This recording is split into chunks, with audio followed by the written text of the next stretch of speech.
Now, Lieutenant Frostia!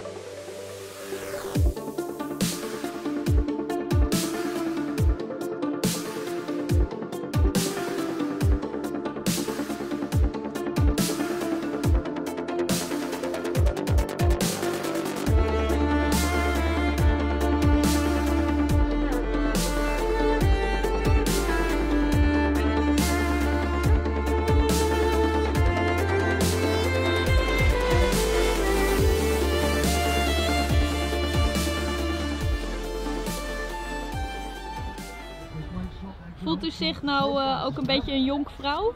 Nee.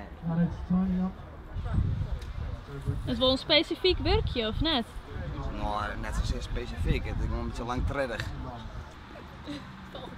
Ja. Die leeft niet meer, of wel? Nee, hij heeft ook nooit geleefd. Bij zo'n kilt, hè? Ja. Dan denk ik altijd, daar zit niks onder. Klopt dat? Ja, dat is de vraag. Voor jou, dat voor mij je weet. Dus daar moet je zo ooit maar eens achter zien komen.